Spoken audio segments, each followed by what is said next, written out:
ನಮಸ್ಕಾರ. ವೃಶ್ಚಿಕ ರಾಶಿಯವರೇ, ಮಾರ್ಚ್ 2025 ನಿಮಗಾಗಿ ಏನೆಲ್ಲ ತಂದಿದೆ ಅಂತ ತಿಳಿದುಕೊಳ್ಳೋಣ ಬನ್ನಿ.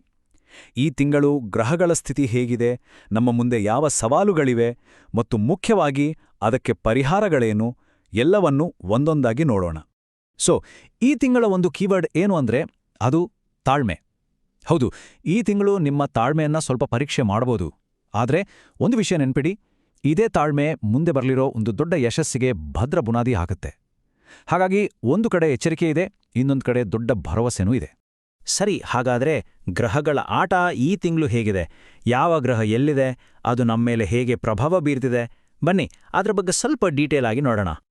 ಒಟ್ಟಾರೆಯಾಗಿ ಹೇಳೋದಾದ್ರೆ ಈ ತಿಂಗಳು ವೃಶ್ಚಿಕ ರಾಶಿಯರು ಮುಖ್ಯವಾಗಿ ಗಮನ ಇಡಬೇಕಾಗಿರೋದು ಆರೋಗ್ಯದ ಕಡೆಗೆ, ಜೊತೆಗೆ ಫ್ಯಾಮಿಲಿಲಿ ಒಂದಷ್ಟು ಟೆನ್ಷನ್ಸ್ ಕಾಣಿಸ್ಕೊಳ್ಬೋದು.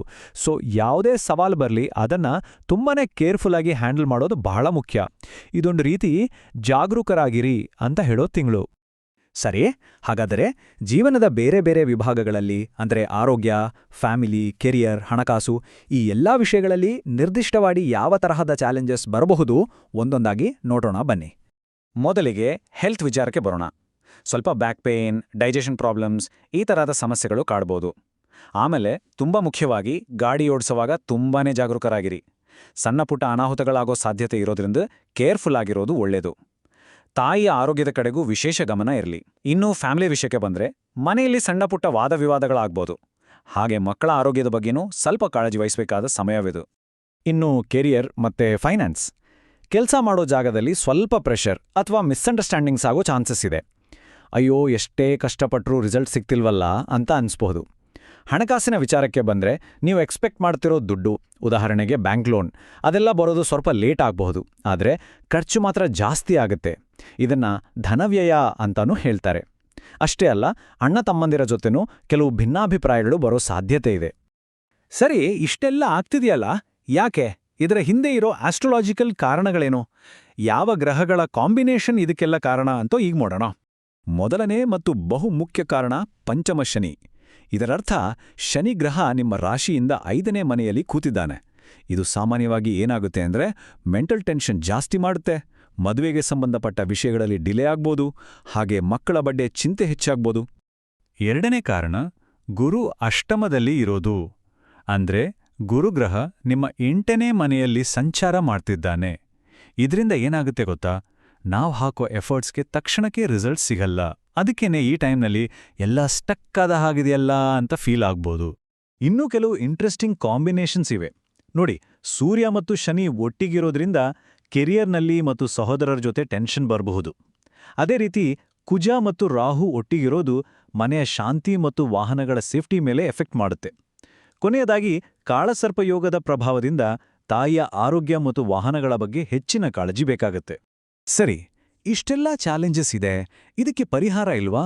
ಖಂಡಿತ ಇದೆ, ಚಿಂತೆ ಬೇಡ. ಈಗ ನಾವು ಈ ವಿಶ್ಲೇಷಣೆಯ ಅತ್ಯಂತ ಮುಖ್ಯವಾದ ಭಾಗಕ್ಕೆ ಬಂದಿದ್ದೇವೆ.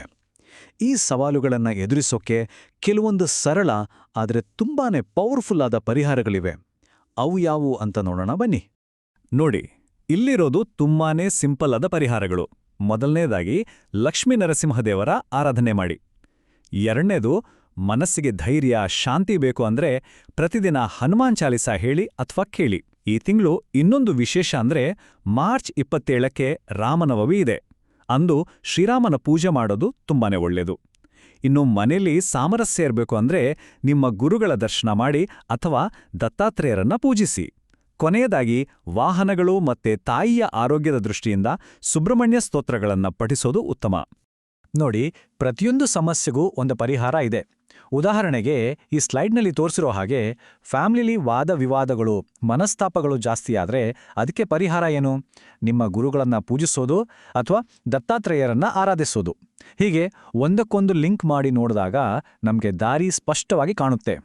ಸರಿ, ಈ ಎಲ್ಲ ಕೇರ್ಫುಲ್ ಆಗಿರಬೇಕಾದ ಸಮಯ ಮುಗಿದ ಮೇಲೆ ಏನಿದೆ?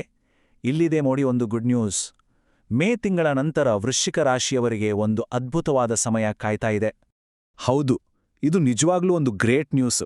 ಮೇ 2025ರ ನಂತರ ವೃಶ್ಚಿಕ ರಾಶಿಯವರಿಗೆ ಒಂದು ರೀತಿ ಗೋಲ್ಡನ್ ಪೀರಿಯಡ್ ಶುರುವಾಗತ್ತೆ. ಬರೋಬ್ಬರಿ 3 ವರ್ಷಗಳ ಕಾಲ ನಿರಂತರವಾದ ದೊಡ್ಡ ಮಟ್ಟದ ಬೆಳವಣಿಗೆಯನ್ನು ನೋಡಲಿದ್ದೀರಿ. ಈ ಟೈಮ್ಲೈನ್ ಅನ್ನು ಒಮ್ಮೆ ಗಮನವಿಟ್ಟು ನೋಡಿ. ಮೊದಲನೆಯದಾಗಿ ಮಾರ್ಚ್ 14ರಿಂದ ಏಪ್ರಿಲ್ 14. ಇದೊಂದು ಕೀ ಪೀರಿಯಡ್. ಇಲ್ಲಿ ತುಂಬಾನೇ ಎಚ್ಚರಿಕೆಯಿಂದ ಇರಬೇಕು, ವಿಶೇಷವಾಗಿ ಫ್ಯಾಮಿಲಿ, ಹೆಲ್ತ್ ಮತ್ತೆ ವೆಹಿಕಲ್ಸ್ ವಿಷಯದಲ್ಲಿ. ಆಮೇಲೆ ಮೇ 2025ರ ನಂತರ ಶುರುವಾಗುತ್ತೆ ನೋಡಿ ನಿಮ್ಮ ಜೀವನದ 3 ವರ್ಷಗಳ ಒಂದು ಅದ್ಭುತ ಯಶಸ್ಸಿನ ಪಯಣ. ಅಷ್ಟೇ ಅಲ್ಲ, ಯಾರಿಗೆ ಮದುವೆ ವಿಷಯದಲ್ಲಿ ತೊಂದರೆಗಳಿದೆಯೋ ಅವರಿಗೆ ಮೇ ಇಂದ ಅಕ್ಟೋಬರ್ ನಡುವೆ ಎಲ್ಲವೂ ಕೂಡಿ ಬರೋಕೆ ಇದು ಅತ್ಯುತ್ತಮ ಸಮಯ. ಹಾಗಾದ್ರೆ ನಮ್ಮ ಮುಂದಿರೋ ಅತಿದೊಡ್ಡ ಪ್ರಶ್ನೆ ಏನ್ ಗೊತ್ತಾ? ಈಗಿನ ಈ ಎಚ್ಚರಿಕೆಯ ಸಮಯವನ್ನ ಮುಂದೆ ಬರಲಿರೋ ಆ ದೊಡ್ಡ ಯಶಸ್ಸಿಗೆ ಒಂದು ಗಟ್ಟಿಯಾದ ಫೌಂಡೇಶನ್ ಆಗಿ ನಾವು ಹೇಗೆ ಬಳಸ್ಕೊಳ್ಬಹುದು? ಈ ಪ್ರಶ್ನೆಯೊಂದಿಗೆ ಈ ವಿಶ್ಲೇಷಣೆಯನ್ನು ಮುಗಿಸೋಣ. ಎಲ್ಲರಿಗೂ ಶುಭವಾಗಲಿ.